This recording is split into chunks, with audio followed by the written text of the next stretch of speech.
ಶ್ರೀ ಶನಿ ಮಹಾತ್ಮೆ ಸ್ಯಮಂತಕ ಮಣಿಯ ಕತೆ. ದ್ವಾರಕೆಯನ್ನು ಶ್ರೀಕೃಷ್ಣನು ಆಳುತ್ತಿದ್ದಾಗ ಸತ್ರಾರ್ಜಿತ ಎಂಬುವನ ಬಳಿ ಒಂದು ಅಮೂಲ್ಯ ರತ್ನವಿತ್ತು. ಸೂರ್ಯನು ಆ ರತ್ನವನ್ನು ಅವನಿಗೆ ಕೊಟ್ಟಿದ್ದನು. ಅದರ ಹೆಸರು ಸ್ಯಮಂತಕ. ಅದರ ಬೆಳಕು ಪ್ರಜ್ವಲಿಸುತ್ತಿತ್ತು. ಅದನ್ನಿಟ್ಟುಕೊಂಡು ಭಕ್ತಿಯಿಂದ ಪೂಜಿಸುವವರಿಗೆ ಅದು ಪ್ರತಿನಿತ್ಯ ಕೇಳಿದಷ್ಟು ಚಿನ್ನವನ್ನು ಕೊಡುತ್ತಿತ್ತು.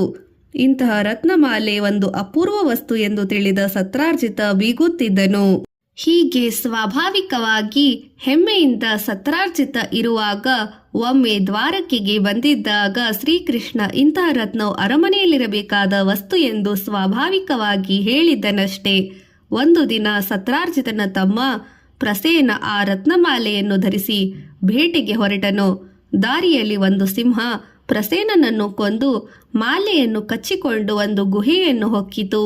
ಇದನ್ನು ಕಂಡ ಜಾಂಬವಂತ ಎಂಬ ಕರಡಿ ಸಿಂಹನಂದು ಕೊಂದು ಸ್ಯಮಂತಕ ಮಾಲೆಯನ್ನು ತನ್ನ ಮಗಳಿಗೆ ಆಟಕ್ಕೆಂದು ಕೊಟ್ಟನು. ಜಾಂಬವಂತನು ರಾಮಾಯಣ ಕಾಲದಲ್ಲಿ ಸುಗ್ರೀವಾದಿ ಕಪಿವೀರರೊಂದಿಗೆ ಇದ್ದವನೇ ಆಗಿದ್ದವನು. ಶ್ರೀರಾಮನ ಸೇವಕನೂ ಹೌದು. ಪ್ರಸೇನ ದ್ವಾರಕೆಗೆ ಹಿಂತಿರುಗುತ್ತದನ್ನು ಕಂಡು ಸತ್ರಾರ್ಜಿತನಿಗೆ ಗಾಬರಿಯಾಯಿತು. ಸ್ಯಮಂತಕ ಮಣಿಯ ಆಸೆಯಿಂದ ಶ್ರೀಕೃಷ್ಣನೇ ಪ್ರಸೇನನನ್ನು ಕೊಂದು ಮಾಲೆಯನ್ನು ಅಪಹರಿಸಿದ್ದಾನೆ ಎಂದು ಸತ್ರಾರ್ಜಿತ ಸುದ್ದಿಯನ್ನು ಹಬ್ಬಿಸಿದ. ಕೃಷ್ಣನಿಗೂ ಇದು ತಿಳಿದು ದುಃಖವಾಯಿತು. ಈ ಮಿಥ್ಯಾಪವಾದವನ್ನು ಹೋರಲು ಕೃಷ್ಣನು ತಯಾರಿರಲಿಲ್ಲ. ನಿಜ ಸಂಗತಿ ತಿಳಿಯಲು ತಾನೇ ಪ್ರಸೇನನನ್ನು ಹುಡುಕಿಕೊಂಡು ಹೊರಟನು. ಮಾರ್ಗದಲ್ಲಿ ಪ್ರಸೇನನ ಶವವು ಸಿಕ್ಕಿತು. ಅದರ ಸನಿಹದಲ್ಲಿದ್ದ ಸಿಂಹವೊಂದರ ಹೆಜ್ಜೆಯನ್ನು ಹಿಡಿದು ಜಾಂಬವಂತನ ಗುಹೆಯಲ್ಲಿ ಕೃಷ್ಣನು ಹೊಕ್ಕನು. ಶ್ರೀಕೃಷ್ಣನಿಗೋ ಜಾಂಬವಂತನಿಗೋ ಸ್ಯಮಂತಕ ಮಣಿಗಾಗಿ 28 ದಿನಗಳ ಕಾಲ ಹೋರಾಟ ನಡೆಯಿತು. ಒಬ್ಬರು ಒಬ್ಬರಿಗೆ ಸೋಲಲಿಲ್ಲ. ಕಡೆಗೆ ಜಾಂಬವಂತನಿಗೆ ಬಂದಿರುವವರು ಶ್ರೀಕೃಷ್ಣ ತನ್ನ ಸ್ವಾಮಿಯಾದ ಶ್ರೀರಾಮನೆಂಬುದನ್ನು ತಿಳಿಯಿತು. ಸ್ಯಮಂತಕ ಮಣಿಯನ್ನು ತಂದು ಶ್ರೀಕೃಷ್ಣನಿಗೆ ಒಪ್ಪಿಸಿದನು. ಯಾವ ತಪ್ಪನ್ನೂ ಮಾಡಿದ ಶ್ರೀಕೃಷ್ಣ ಸ್ಯಮಂತಕ ಮಣಿಯನ್ನು ತಂದು ಸತ್ರಾರ್ಜಿತನಿಗೆ ಒಪ್ಪಿಸಿ ತನಗೆ ಬಂದಿದ್ದ ಕೆಟ್ಟ ಹೆಸರನ್ನು ಹೋಗಲಾಡಿಸಿಕೊಂಡನು. ಗ್ರಹಚಾರ ಫಲ. ಕೃಷ್ಣನಿಗೂ ತಪ್ಪಲಿಲ್ಲ. ಕಳಂಕ ಉಂಟಾಯಿತು. ಮತ್ತೆ ಮರಳಿ ಶ್ರೀಕೃಷ್ಣ ಮೊದಲಿನಂತಾದ. ಪಾಂಡವ ಮತ್ತು ಕೌರವರ ಕತೆ. ಹಿಂದೆ ವಸಿಷ್ಠ ಮುನಿಗಳಿಗೂ ಶನಿಯು ಆವರಿಸಿ ಆತನ 100 ಜನ ಮಕ್ಕಳು ಮರಣ ಹೊಂದಿದರಷ್ಟೇ. ಅಂತೆ ಧೃತರಾಷ್ಟ್ರರ ಮಕ್ಕಳಾದ 100 ಮಂದಿ ಕೌರವರು ಶನಿ ಪೀಡಿತರಾಗಿ ಮರಣವಪ್ಪಬೇಕಾಯಿತು. ಧರ್ಮ ಪರಾಯಣರಾದ ಪಾಂಡವರೇವರು ಗ್ರಹಬಾಧೆಗೊಳಗಾಗಿ ವನವಾಸ ಅಜ್ಞಾತವಾಸವನ್ನು ಅನುಭವಿಸಿದರು. ಹೀಗೆ ಶನಿ ಮಹಿಮೆಯನ್ನು ಏನೆಂದು ಹೇಳೋಣ? ಪಾಂಡು ಧೃತರಾಷ್ಟ್ರ ಇಬ್ಬರು ಅಣ್ಣ ತಮ್ಮಂದಿರು. ವಿಚಿತ್ರ ವೀರ್ಯನ ಮಕ್ಕಳು. ಧೃತರಾಷ್ಟ್ರ ಹಿರಿಯ, ಆದರೆ ಹುಟ್ಟು ಕುರುಡ. ಕುರುಕುಲ ಪಿತಾಮಹನಾದ ಭೀಷ್ಮನು ಪಾಂಡುವಿಗೆ ಪಟ್ಟ ಕಟ್ಟಿದನು. ಕುಂತಿ ಪಾಂಡುವಿನ ಧರ್ಮಪತ್ನಿ. ಮಾದ್ರಿ ಇನ್ನೊಬ್ಬ ಹೆಂಡತಿ. ಧೃತರಾಷ್ಟ್ರನಿಗೆ ಗಾಂಧಾರಿ ಹೆಂಡತಿ. ಕುಂತಿ ಮುನಿಯೊಬ್ಬನ ಮಂತ್ರೋಪದೇಶದ ಫಲವಾಗಿ ಕನ್ಯೆಯಾಗಿದ್ದಾಗಲೇ ಸೂರ್ಯನ ವರಪ್ರಸಾದದಿಂದ ಕರ್ಣನೆಂಬ ಮಗನನ್ನು ಹಡೆದಿದ್ದಳು. ಆದರೆ ಲೋಕೋಪವಾದಕ್ಕೆ ಹೆದರಿ ಮಗುವನ್ನು ನದಿಯಲ್ಲಿ ತೇಲಿಬಿಟ್ಟು ಅದು ಹಸ್ತಿನಾಪುರದ ಒಬ್ಬ ರತಿಕನಿಗೆ ಸಿಕ್ಕಿ ಅದನ್ನು ಅವನು ಸಾಕಿದನು. ಹಸ್ತಿನಾವತಿಯ ರಾಜನಾಗಿದ್ದ ಪಾಂಡುವಿಗೆ ಕುಂತಿಯಲ್ಲಿ ಧರ್ಮರಾಯ, ಭೀಮ, ಅರ್ಜುನರೆಂಬ ಮಕ್ಕಳು. ಮಾದ್ರಿಯಲ್ಲಿ ನಕುಲ, ಸಹದೇವರು ಹುಟ್ಟಿದರು. ಈಗ ಇತ್ತ ಧೃತರಾಷ್ಟ್ರನಿಗೆ 100 ಜನ ಗಂಡು ಮಕ್ಕಳು ಜನಿಸಿದರು. ಇವರು ಕೌರವರೆಂದು ಹೆಸರಾದರು. ಇವರಲ್ಲಿ ಕುತ್ಸಿಕ ಬುದ್ಧಿಯುಳ್ಳ ದುರ್ಯೋಧನನೇ ಹಿರಿಯವನು. ಪಾಂಡುವಿನ ಮಕ್ಕಳು ಪಾಂಡವರು. ಪಾಂಡವರಾಗಿ ಹೆಸರುವಾಸಿಯಾದರು. ಆದರೆ ಪಾಂಡು ಬೇಗನೆ ತೀರಿಕೊಂಡನು. ಪಾಂಡವ ಕೌರವರಿಬ್ಬರು ಹಸ್ತಿನಾಪುರದ ಅರಮನೆಯಲ್ಲಿ ವಾಸಿಸುತ್ತಿದ್ದರು. ಭೀಷ್ಮ ಹಾಗೂ ದ್ರೋಣರೆಂಬುವರಿಂದ ಧನುರ್ವಿದ್ಯೆ ಮೊದಲಾದ ಶಸ್ತ್ರವಿದ್ಯೆಗಳನ್ನು ಕಲಿತರು. ಒಬ್ಬರಿಗಿಂತ ಒಬ್ಬರು ಪರಾಕ್ರಮಿಗಳೇ. ಆದರೂ ದುರ್ಯೋಧನನಿಗೆ ಮೊದಲಿನಿಂದಲೂ ಪಾಂಡವರೆಂದರೆ ಮತ್ಸರ, ಅಸಮಾಧಾನ. ಅವರು ಹಸ್ತಿನಾಪುರವನ್ನು ಪ್ರವೇಶಿಸಿದ ದಿನದಿಂದಲೂ ಅವರ ಮೇಲೆ ಕೆಂಡ ಕಾರುತ್ತಿದ್ದನು. ಧೃತರಾಷ್ಟ್ರನ ಮಗನಾದ ತಾನೇ ಇಡೀ ಸಾಮ್ರಾಜ್ಯಕ್ಕೆ ರಾಜನಾಗಬೇಕೆಂದು ಕಾತರಿಸುತ್ತಿದ್ದನು. ಭೀಮನೆಂದರಂತೂ ದುರ್ಯೋಧನೆಗೆ ಆಗದು. ಅವನನ್ನು ಕೊಲ್ಲಲು ಹಲವಾರು ವಿಧವಾಗಿ ಸಂಚು ಹೂಡಿ ವಿಫಲನಾಗಿದ್ದನು. ಪಾಂಡವರನ್ನು ಒಮ್ಮೆ ಅರಗಿನ ಮನೆಯಲ್ಲಿರಿಸಿ ತನ್ನ ಮಾವ ಶಕುನಿಯ ತಂತ್ರದಿಂದ ಸಾಯಿಸಲು ಏರ್ಪಾಡು ಮಾಡಿದನು. ಆದರೆ ವಿದುರನೆಂಬ ಭಗವದ್ಭಕ್ತಿನಿಂದ ವಿಷಯ ತಿಳಿದು ಭೀಮ ತನ್ನ ಸಹೋದರರನ್ನು ಮತ್ತು ತಾಯಿ ಕುಂತಿಯನ್ನು ದುರ್ಯೋಧನನ ಅರಗಿನಿ ಮನೆಯಲ್ಲಿ ಬೆಂಕಿ ಇಡುವ ಮೊದಲೇ ಅಲ್ಲಿಂದ ರಕ್ಷಿಸಿ ಅರಣ್ಯವನ್ನು ಹೊಕ್ಕು ಇರಲು ವ್ಯವಸ್ಥೆ ಮಾಡಿದನು. ಪಾಂಡವರಿಗೆ ಚಿಕ್ಕಂದಿನಿಂದಲೂ ಇಂತಹ ಕಷ್ಟಕೋಟಲೆಗಳು ಗ್ರಹಚಾರ ಫಲವಾಗಿ ಪ್ರಾಪ್ತವಾಗಿದ್ದವು. ಪಾಂಡವರು ಸತ್ತೇ ಹೋದರೆಂದು ದುರ್ಯೋಧನನು ಭ್ರಮಿತನಾದನು. ಪಾಂಡವರು ಹೇಗೋ ತಪ್ಪಿಸಿಕೊಂಡು ಏಕಚಕ್ರ ನಗರವೆಂಬ ಊರನ್ನು ಸೇರಿದರು. ಆಗ ಅವರು ಬ್ರಾಹ್ಮಣರೆಂದು ಹೇಳಿಕೊಂಡು ಇರತೊಡಗಿದರು. ಆ ಊರಿಗೆ ಕಂಟಕಪ್ರಾಯವಾಗಿದ್ದ ಬಕಾಸುರ ಎಂಬುವನು ಭೀಮನನ್ನು ಬಡಿದು ಕೊಂದು ಹಾಕಿದನು. ಕೆಲ ದಿನಗಳಲ್ಲಿ ಕಾಪಿಲ್ಯ ನಗರದಲ್ಲಿ ದ್ರುಪದ ರಾಜನ ಮಗಳಾದ ದ್ರೌಪದಿ ಸ್ವಯಂವರವೇರ್ಪಟ್ಟಾಗ ಪಾಂಡವರು ಅಲ್ಲಿಗೆ ಹೋದರು. ಅರ್ಜುನನು ಸ್ವಯಂವರದಲ್ಲಿ ಪಣ್ಣವನ್ನು ಸ್ವೀಕರಿಸಿ ಬಿಲ್ಲು ವಿದ್ಯೆ ಪ್ರದರ್ಶಿಸಿ ಗೆದ್ದು ದ್ರೌಪದಿಯನ್ನು ವರಿಸಿದನು. ಆದರೆ ತಾಯಿ ಕುಂತಿ ಆದೇಶದಿಂದ ದ್ರೌಪದಿ ಪಾಂಡವರೈವರನ್ನು ಪತ್ನಿಯಾದಳು.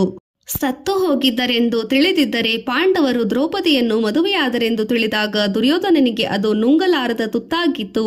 ಪಾಂಡವರು ಹಸ್ತಿನಾಪುರಕ್ಕೆ ಹಿಂತಿರುಗಿದಾಗ ಧೃತರಾಷ್ಟ್ರನು ಕಸಿವಿಸಿಕೊಂಡು ಅವರಿಗೆ ಬಂಜರು ಭೂಮಿ ನಿರ್ಜನ ಪ್ರದೇಶವೂ ಆಗಿದ್ದ ಖಾಂಡವಪ್ರಸ್ಥ ಎಂಬ ಚಿಕ್ಕ ನೆಲೆಯನ್ನು ವಾಸಕ್ಕೆ ಬಿಟ್ಟುಕೊಟ್ಟನು.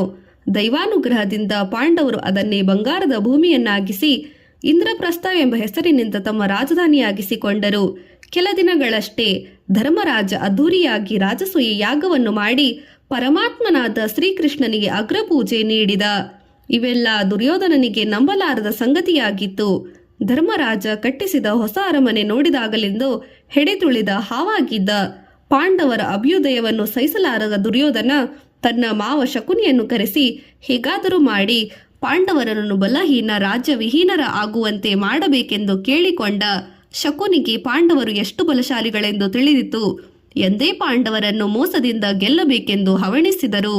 ಒಂದು ದಿನ ಶಕುನಿ ದುರ್ಯೋಧನನಿಗೆ, ಅಯ್ಯ ದುರ್ಯೋಧನ, ಪಗಡಿ ಆಟ ಎಂದರೆ ಧರ್ಮರಾಜನಿಗೆ ಬಲು ಇಷ್ಟ.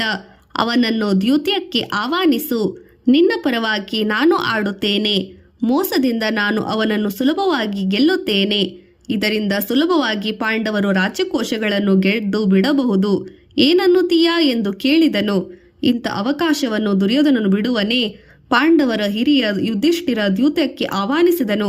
ಧೃತರಾಷ್ಟ್ರನಿಗೆ ಪಾಂಡವರ ವಿನಾಶ ಇಷ್ಟವಿದ್ದರೂ ಮಗನ ಯೋಜನೆ ಸರಿಯಾದುದಲ್ಲ ಎನಿಸಿತು. ಮಗನಿಗೆ ಬುದ್ಧಿ ಹೇಳಿ ನೋಡಿದನು, ಆದರೆ ಅದು ಫಲಿಸಲಿಲ್ಲ.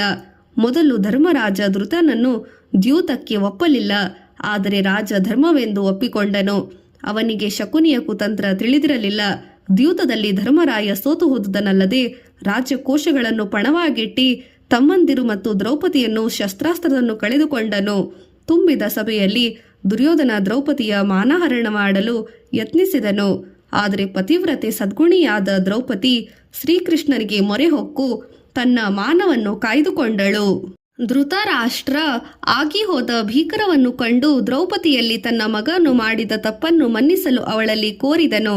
ರಾಜ್ಯವನ್ನು ಹಿಂದಕ್ಕೆ ಬಿಟ್ಟುಕೊಡುವುದಾಗಿ ಧೃತರಾಷ್ಟ್ರನು ಹೇಳಿದರೂ ದ್ರೌಪದಿ ಶತ್ರುಗಳಿಂದ ರಾಜ್ಯ ಬಳುವಳಿಯಾಗಿ ಬರುವುದು ಬೇಡವೆಂದಳು. ಕಡೆಗೆ ಧೃತರಾಷ್ಟ್ರ ಪಾಂಡವರಿಗೆ ಶಸ್ತ್ರಾಸ್ತ್ರಗಳನ್ನು ಕೊಟ್ಟು ಬಂಧ ಮುಕ್ತರನ್ನಾಗಿ ಮಾಡಿದನು. ಇದರಿಂದ ಸಿಟ್ಟಿಗೆದ್ದ ದುರ್ಯೋಧನ ತಂದೆಗೆ ಛೀಮಾರಿ ಹಾಕಿದನಲ್ಲದೆ ಮತ್ತೆ ಮತ್ತೆ ಧರ್ಮರಾಜನನ್ನು ದ್ಯೂತಕ್ಕೆ ಕರೆದನು. ಈ ಬಾರಿ ದ್ಯೂತದಲ್ಲಿ ಸೋತವರು 12 ವರ್ಷ ವನವಾಸವನ್ನು 1 ವರ್ಷ ಅಜ್ಞಾತವಾಸವನ್ನು ಮಾಡಬೇಕು. ವನವಾಸದಲ್ಲಿ ಸಾಧುಗಳಂತೆ ಜೀವನ ನಡೆಸಬೇಕು. ಒಂದು ವೇಳೆ ಅಜ್ಞಾತವಾಸದಲ್ಲಿ ಯಾರಾದರೂ ಅವರನ್ನು ಗುರುತು ಹಿಡಿದು ಬಿಟ್ಟರೆ ಮತ್ತೆ 12 ವರ್ಷ ವನವಾಸ ಹೋಗಬೇಕು ಎಂದು ಪಣವೊಡ್ಡಿದ್ದನು. ಧರ್ಮರಾಜನನ್ನು ಸೋಲಿಸಿ ತಾನು ಅವರನ್ನು ರಾಜ್ಯಭ್ರಷ್ಟನನ್ನಾಗಿ ಮಾಡಬೇಕೆಂದು ಹವಣಿಸಿದ್ದ ದುರ್ಯೋಧನ ಭೀಮಾರ್ಜುನರನ್ನು ದ್ಯೂತ ಬೇಡವೆಂದು ಎಷ್ಟು ಹೇಳಿದರೂ ಧರ್ಮರಾಜ ಕೇಳಲಿಲ್ಲ. ಮತ್ತೆ ಕಪಟ ದ್ಯೂತ ಆರಂಭವಾಯಿತು. ಶಕುನಿ ಹೇಳಿದಂತೆ ದಾಳಗಳು ಕೇಳುತ್ತಿದ್ದವು. ನಿಯೋಜಿಸಿದಂತೆ ಧರ್ಮರಾಜನೇ ದ್ಯೂತದಲ್ಲಿ ಸೋತು ಹೋದನು. ಪಣದಂತೆ ವನವಾಸ ಮಾಡಬೇಕಾಯಿತು. ಪಾಂಡವರು ವನವಾಸ ಅಜ್ಞಾತವಾಸ ಕಾಲಗಳಲ್ಲಿ ನಾನಾ ವಿಧವಾದ ಕಷ್ಟಗಳನ್ನು ಅನುಭವಿಸಿದರು. ವನವಾಸ ಕಾಲದಲ್ಲೂ ದುರ್ಯೋಧನ ಅವರಿಗೆ ಚಿತ್ರಹಿಂಸೆ ಕೊಟ್ಟಿದ್ದನು. ಅಜ್ಞಾತವಾಸ ಕಾಲದಲ್ಲಿ ಪಾಂಡವರು ವೇಷಮರೆಸಿಕೊಂಡು ಮತ್ಸ್ಯನಗರದಲ್ಲಿ ವಿರಾಟರಾಜನ ಆಶ್ರಯದಲ್ಲಿದ್ದರು. ಮಹಾರಾಣಿಗೆ ದಾಸಿಯಾಗಿ ಇದ್ದ ದ್ರೌಪದಿಯನ್ನು ಕೀಚಕನೆಂಬುವನ್ನು ಮೋಹಿಸಿ ಆಕೆಯನ್ನು ಬಹುವಾಗಿ ಹಿಂಸಿಸಿದನು. ಎಲ್ಲವನ್ನು ಪಾಂಡವರು ಮೌನವಾಗಿ ಸಹಿಸಿದರು. ಭೀಮನೇ ಉಪಾಯದಿಂದ ಕೀಚಕನನ್ನು ಕೊಂದು ಹಾಕಿ ದ್ರೌಪದಿಯನ್ನು ಪಾರು ಮಾಡಿದನು. ವನವಾಸ ಅಜ್ಞಾತವಾಸ ಮುಗಿಸಿಕೊಂಡು ಬಂದ ಮೇಲೆ ದುರ್ಯೋಧನ ಪಾಂಡವರಿಗೆ ಮರಳಿ ರಾಜ್ಯವನ್ನು ಕೊಡಲಿಲ್ಲ. ಯುದ್ಧವನ್ನು ಆಡಿ ಗೆದ್ದು ರಾಜ್ಯ ಪಡೆದುಕೊಳ್ಳಬಹುದೆಂದು ಬಿಟ್ಟನು. ಶ್ರೀಕೃಷ್ಣನೇ ರಾಯಭಾರಿಯಾಗಿ ಹೋದರೂ ದುರ್ಯೋಧನ ತನ್ನ ಛಲವನ್ನು ಬಿಡಲಿಲ್ಲ. ಯುದ್ಧ ಅನಿವಾರ್ಯವಾಯಿತು. ಶನಿಯು ಬೆನ್ನು ಹತ್ತಿದ ದುರ್ಯೋಧನಾದಿಗಳಿಗೆ ಮರಣ ಸನ್ನಿಹವಾಯಿತು. ಕುರುಕ್ಷೇತ್ರದಲ್ಲಿ ಅಣ್ಣ ತಮ್ಮಂದಿರು ನೆಲಕ್ಕಾಗಿ ಘನಘೋರ ಯುದ್ಧ ಮಾಡಿದರು. ಎರಡೂ ಕಡೆ ಅಪಾರ ಸಾವು ನೋವುಗಳಾದವು. ದುರ್ಯೋಧನ ತನ್ನ ಹಠಮಾರಿತನದಿಂದಾಗಿ ತನ್ನ ಎಲ್ಲಾ ತಮ್ಮಂದಿರುಗಳನ್ನು ಕಳೆದುಕೊಂಡನು. ಕಡೆಗೆ ಭೀಮನಿಂದ ತಾನೂ ಹತನಾದನು. ಯುದ್ಧದಲ್ಲಿ ಧರ್ಮಕ್ಕೆ ಜಯವಾಗಿ ಧರ್ಮರಾಜನು ಹಸ್ತಿನಾವತಿಯಲ್ಲಿ ರಾಜನಾದನು. ಹೀಗೆ ಶನಿದೇವನ ದೃಷ್ಟಿ ತಗಲಿ ಪಾಂಡವರು ಕೌರವರು ದ್ವಾಪರ ಯುಗದಲ್ಲಿ ಕಷ್ಟಕ್ಕೊಳಗಾದರು. ದೇವೇಂದ್ರನ ಕತೆ. ಹಿಂದೆ ಗೌತಮರೆಂಬ ಋಷಿಗಳಿದ್ದರು. ಅವರ ಪತ್ನಿ ಅಹಲ್ಯೆ. ಇಬ್ಬರು ಭೂಲೋಕದಲ್ಲಿ ಒಂದು ಆಶ್ರಮದಲ್ಲಿ ವಾಸಿಸುತ್ತಿದ್ದರು. ಅಹಲ್ಯೆ ಅಪರೂಪದ ಲಾವಣ್ಯವತಿ. ಸೌಂದರ್ಯ ಅವಳಲ್ಲಿ ಮನೆ ಮಾಡಿತು. ಒಂದು ದಿನ ದೇವೇಂದ್ರ ಅವನನ್ನು ನೋಡಿದಾಗ ಅವಳಲ್ಲಿ ಅನುರಕ್ತನಾದನು. ಆದರೆ ಅವಳು ಪರಸ್ತ್ರೀ ಎಂಬುದನ್ನು ಮರೆತನು. ಹೇಗಾದರೂ ಮಾಡಿ ಅವಳನ್ನು ಕಂಡು ಅವಳೊಡನೆ ರಮಿಸಬೇಕೆಂಬ ಆಸೆ ಅವನಲ್ಲಿ ಹುಟ್ಟಿತು. ಒಮ್ಮೊಮ್ಮೆ ಗ್ರಹಫಲಗಳಿಂದ ಇಂಥ ಕೆಟ್ಟ ಅಭಿಲಾಷೆಗಳಾಗುತ್ತದೆ. ಆದರೆ ತಮ್ಮ ಸತ್ವ ಪರೀಕ್ಷೆಯಲ್ಲಿ ಉಂಟಾದ ಪ್ರವೃತ್ತಿಯನ್ನು ಹತ್ತಿಕ್ಕಬೇಕೆಂದು ಇಲ್ಲಿನ ತಿಳುವಳಿಕೆ. ಎಲ್ಲರಿಗೂ ಇದು ಸಾಧ್ಯವೇ? ಜಿತೇಂದ್ರಿಯಗಳಿಗಷ್ಟೇ ಸಾಧ್ಯವಾದೀತು. ಇಂದ್ರ ದೌರ್ಬಲ್ಯಕ್ಕೊಳಗಾದ, ಕಾಮಕ್ಕೆ ವಶನಾದ. ಸುರಲೋಕದಲ್ಲಿ ಅವನಿಗೆ ಬೇಕಾದ ಸೌಖ್ಯಗಳಿದ್ದರೂ ಅವನು ಅನುಭವಿಸುತ್ತಲೇ ಬಂದಿದ್ದನು. ಆದರೂ ಪರರ ಒಡವೆಗೆ ಆಸೆಪಟ್ಟನು. ಒಂದು ದಿನ ಇನ್ನೂ ಬೆಳಗಿನ ಜಾವ ಆಗಿರಲಿಲ್ಲ. ಗೌತಮರದು ಅತೀವ ಶ್ರದ್ಧೆ, ಸ್ನಾನಾಹಿಗ್ನವಾಗಿ ಸಂಧ್ಯಾವಂದನೆ ಪೂಜೆಗಳಲ್ಲಿ ಅವರು ಸಮಯನಿಷ್ಠರು.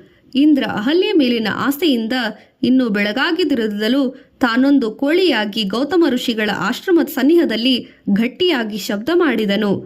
ಗೌತಮರಿಗೆ ಎಚ್ಚರವಾಗಿ ಆಗಲೇ ಬೆಳಗಾಗುತ್ತದೆ ಎಂದು ಬೇಗನೆ ಎದ್ದು ಸ್ನಾನಾದಿಗಳಿಗೆ ನದಿ ತೀರಕ್ಕೆ ಹೊರಟು ಹೋದರು. ಸಮಯ ಕಾದಿದ್ದ ದೇವೇಂದ್ರ ಗೌತಮರ ವೇಷದಲ್ಲಿ ಆಶ್ರಮದೊಳಗೆ ಪ್ರವೇಶಿಸಿ ಸುಂದರಿಯಾದ ಅಹಲ್ಯೆಯೊಡನೆ ರಮಿಸಿದನು.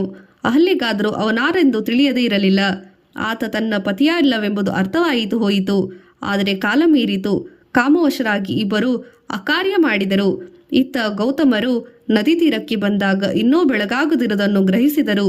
ತಮ್ಮ ದಿವ್ಯ ದೃಷ್ಟಿಯಿಂದ ನಡೆದಿರಬಹುದಾದ ಪ್ರಸಂಗವನ್ನು ಅರಿತರು. ಅವರು ಸಿಟ್ಟಿಗೆ ನೆತ್ತಿಗೆ ಏರಿತು. ಮುನಿಯ ಕೋಪ ಸಾಮಾನ್ಯವೇ?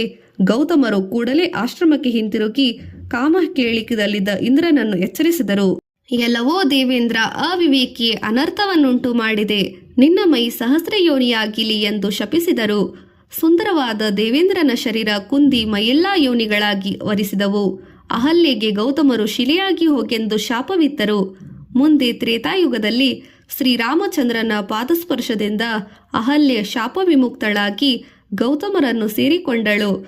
ಶನಿ ಮಹಾರಾಜನ ದೃಷ್ಟಿಯಿಂದ ತಪ್ಪಿಸಿಕೊಂಡವರು ಯಾರೂ ಇಲ್ಲವೆನ್ನಬೇಕು. ಆತ ಸರ್ವಾಭಿಷ್ಟಪ್ರದನು, ಶಾಂತನು, ಮಹನೀಯ, ಗುಣಾತ್ಮನು, ನೀಲವರ್ಣನು, ನಿತ್ಯನು, ನೀಲಾಂಬರ ಭೂಷಣನು, ನಿಶ್ಚಲನು, ಭಾಸ್ಕರಾತ್ಮನು, ದೇವಾಸುರರಿಗೂ ಭೀಕರನು, ಮಹೇಶನು, ಸೌಮ್ಯನು, ಸುರವೃಂದದಿಂದ ಪೂಜಿತನಾದವನು ಆಗಿದ್ದಾನೆ.